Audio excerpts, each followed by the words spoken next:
하체 운동의 대명사로는 사실 스쿼트나 데드리프트 같은 운동이 또 유명한데 이런 운동을 하다가 허리를 다치는 분들 되게 또 많더라고요. 이런 운동을 하다가 허리 다친 이유는 뭐가 있을까요? 네, 일반적으로 이제 하체 운동은 스쿼트와 데드리프트가 가장 유명하거든요. 근데 말씀해 주신 것처럼 부상의 위험이 큽니다. 이유는 그러니까 양발이 고정된 상태에서 위에 골반과 상체가 움직이게 되거든요. 그래서 양쪽 골반과 상체 중에 밸런스가 좋지 않은데 얘를 무게를 억지로 들게 되면 이제 버트윙크라고 해서 엉덩이가 밑으로 처지거나 또는 엉덩이가 위쪽으로 올라가면서 허리가 아래로 꺼지는 그런 동작들을 하면서 디스크가 생기거든요.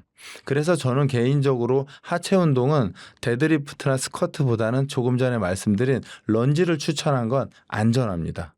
그리고 우리가 걷거나 움직이는 데 있어서 계단을 오르는 데 있어서 가장 유사한 동작들이거든요. 그래서 데드리프트나 스쿼트 할 때는 허리를 조심하셔야 돼서 그 허리는 이 코어를 좀 더 단단하게 잡은 상태에서 골반이 고정돼서 해야 코어가 발달되고 부상을 예방할 수 있습니다. 계단 오르기로 하체 운동을 하겠다는 분들도 많이 계신데 계단 오르기 효과를 높이는 자세가 있을까요? 계단 오르기가 제가 볼 때는 일상에서 할 수 있는 제가 가장 추천하는 운동이거든요. 왜냐하면 따로 시간을 내지 않아도 되거든요.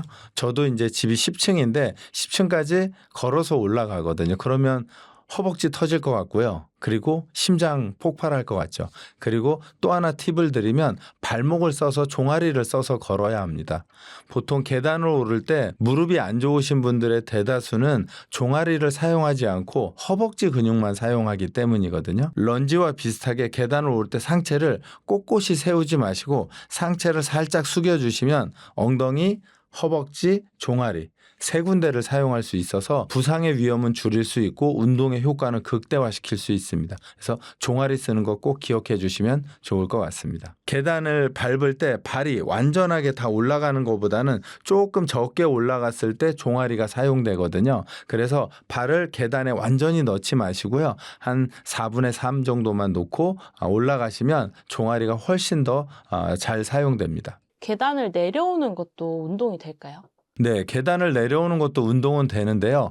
추천하진 않습니다. 왜냐하면 내려올 때 체중의 무게중심이 대략 6배까지 실린다고 하거든요. 그래서 아주 건강하신 분 빼고는 내려오는 것은 조금 피하시고 올라가는 것 위주로 운동을 하시는 게 좋을 것 같습니다. 산도 올라갈 때보다 내려갈 때 부상의 위험이 크거든요. 그것 때문입니다. 혹시라도 대신에 내려올 일이 있다면 발바닥 전체 면적이 계단에 닿게 해주세요. 발끝으로만 닿게 되면 무릎에 부담이 커집니다. 책에 써주시기를 엉덩이 근육은 이제 복부와 같이 수축했을 때 가장 강력하다고 있던데 그 책에 소개된 복근 운동 중에 좀 가장 하기 쉬운 걸로 하나만 알려주실 수 있을까요? 네, 우선 코어 운동을 하기 앞서서 가장 중요한 건 사실은 호흡입니다. 조금 전에 말씀하신 대로 복부가 단단하게 잡혀져 있지 않으면 그 밑에 있는 골반이 흔들리게 되거든요. 그래서 대체적으로 운동할 때 호흡을 뱉으면서 코어를 단단하게 잡고 그 상태에서 코어 운동을 해야 효과가 훨씬 더 좋고요. 운동을 하나 알려드리면 바로 누운 자세에서 양손을 좌우로 벌려서 이렇게 좌우로 벌려주시고 무릎과 골반을 90도 든 상태가 되면 이렇게 T자가 될 거예요. 그 상태에서 발이 왼쪽으로 넘어갈 때 시선을 약간 오른쪽으로 두시고요. 그래서 와이퍼가 움직이듯이 들린 다리가 왼쪽으로 갔다가 오른쪽으로 움직이는 동작이에요.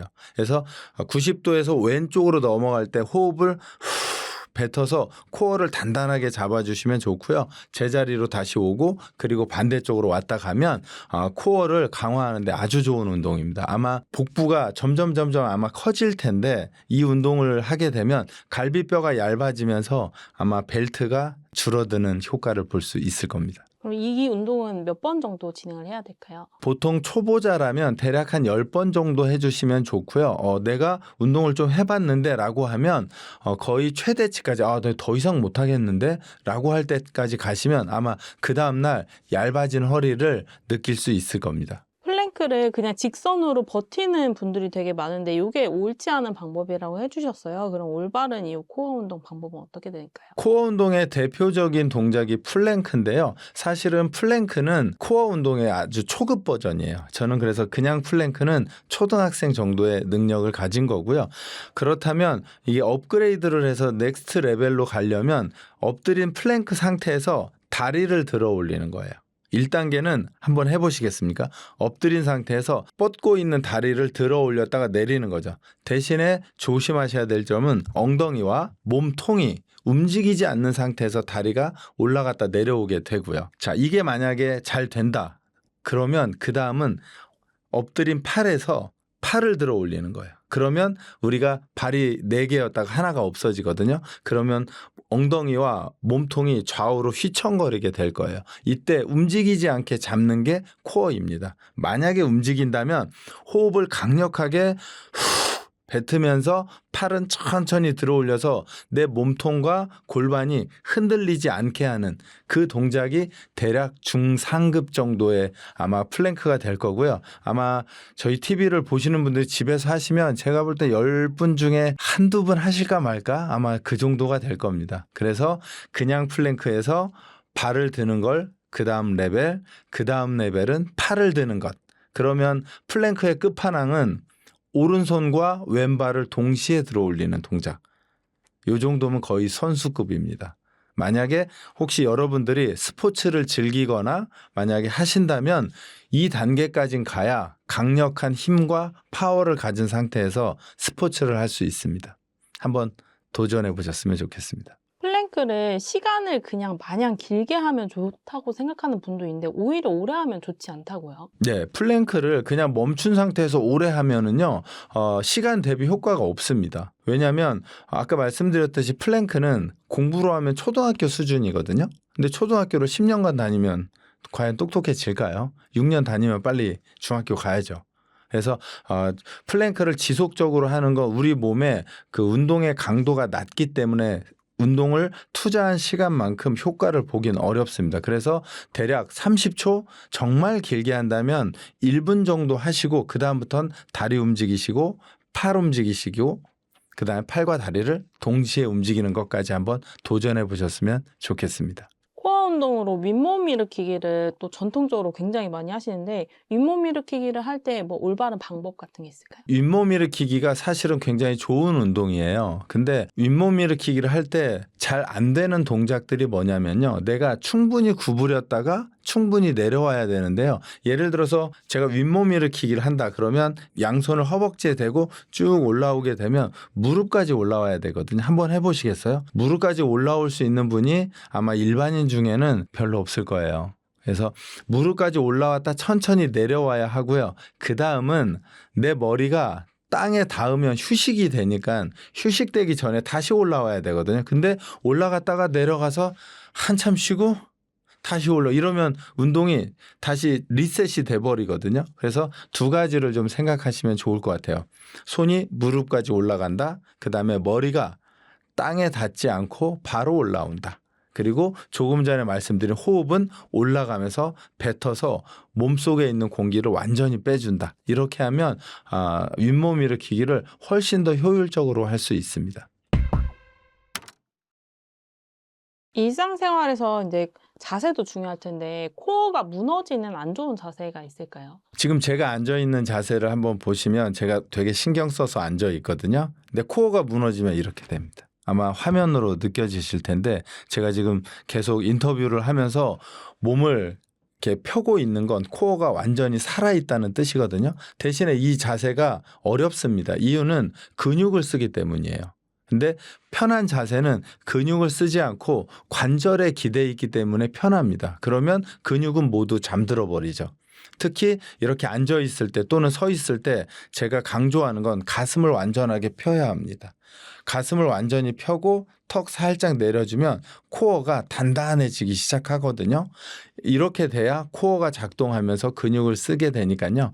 앉아 계실 때 혹시 서 계실 때 가슴을 펴고 턱을 살짝 당겨주는 자세를 유지하시면 그 자세로도 코어가 작동되면서 강해질 수 있습니다. 근력 운동을 할 때 자극점과 반복 횟수가 중요하다고 말씀하셨는데 그 근육을 성장시키는 근력 운동의 기본 원칙이 있다면 어떤 것들인지 소개 부탁드릴게요. 네, 지금 아마 퍼스널 트레이닝을 받으시는 분들 피트니스에 가시면 운동을 엄청 많이들 하고 계시거든요. 저도 가끔 가는데요. 뜯어 말리고 싶을 때가 있어요. 예를 들어서 운동 동작이 저러면 안 되는데, 왜냐하면 운동은 잘못하면 다칩니다. 예를 들어서 음악은 뭐 음악 하시는 분들이 들으면 싫어할 수도 있겠지만 음악은 잘못해도 다치진 않거든요. 근데 운동은 잘못하면 돈 버리고 시간 버리고 몸 다칩니다. 그래서 이걸 꼭 신경 쓰셨으면 좋겠는데, 예를 들어서 스쿼트를 한다. 그러면 스쿼트를 할 때는 허벅지와 엉덩이가 자극을 받아야 해요. 팔굽혀펴기를 한다? 이거는 아마 인터넷에 찾아도 다 나올 거예요. 팔굽혀펴기를 한다. 그러면 무조건 이 가슴 근육이 자극을 받아야 돼요. 생각보다 이거 자극 안 받는 사람이 많습니다. 그래서 이 운동을 할 때 어디에 자극이 와야 하나 이거를 좀 아는 게 중요하고요. 그다음에 두 번째는 필연적으로 약간의 근육통이 생겨야 성장을 합니다. 그러니까 근력 운동이라는 게 하게 되면 근육이 미세 손상이 생기거든요. 그 미세 손상을 치료하면서 근육이 성장하고 커지거든요. 그리고 강해집니다. 그래서 근력 운동을 한다면 약간의 근육통이 있는 정도의 강도까지 하셔야 효과를 볼 수 있습니다. 나는 운동을 매일매일 하는데 효과가 없어 하는 분들은 지금 제가 말씀드린 두 가지가 아마 없을 거예요. 이걸 체크해 보시면 내가 운동을 잘 하고 있는지 그렇지 않은지를 확인할 수 있습니다. 미국의 한 조사에 따르면 여성의 75%가 헬스장에서 유산소 존에 머무른다고 하고요. 또 우리나라 여성 근육 운동 실천율이 15%밖에 안 된다고 하더라고요. 그래서 이렇게 근력 운동 없이 만약 이제 1만 보, 2만 보 이렇게 걷기 운동을 오래 하는 건 몸에 어떤 영향을 주게 될까요? 아마 미국, 유럽, 한국 여성들 아마 다 똑같을 거예요. 마르고 이렇게 얇은 몸. 그게 젊을 때는 굉장히 동경하는 몸매잖아요. 그러다 보니까 아마 몸을 얇게 하기 위해서 유산소 운동을 주로 하는데, 아시는 것처럼 유산소 운동은 우리 몸을 얇게 만듭니다. 살이 빠지게 해요. 살이 빠진다는 건 근육도 같이 빠진다는 거거든요. 그래서 젊을 때야 조금 말라도 내가 근육에 어떤 건강도가 높기 때문에 걷고 움직이는데 문제가 없거든요. 하지만 중년이 넘어가기 시작하면 근육의 퀄리티가 떨어지면서 내 몸을 지탱하기가 어려워집니다. 그래서 혹시 조금 마르셨다면 걷는 거를 10,000보 이상, 사실 가장 좋은 건 7,500보면 충분하다 하거든요. 1일 7,500보면 충분하고요. 그 나머지 시간은 근력 운동을 통해서 근육을 성장시켜야 합니다. 여러분의 노후가 근육량에 의해서 결정될 가능성이 크거든요. 그래서 걷는 거를 조금 줄이시고 근력 운동에 시간을 투자하시면 건강하고 활기찬 노후를 만드실 수 있을 겁니다.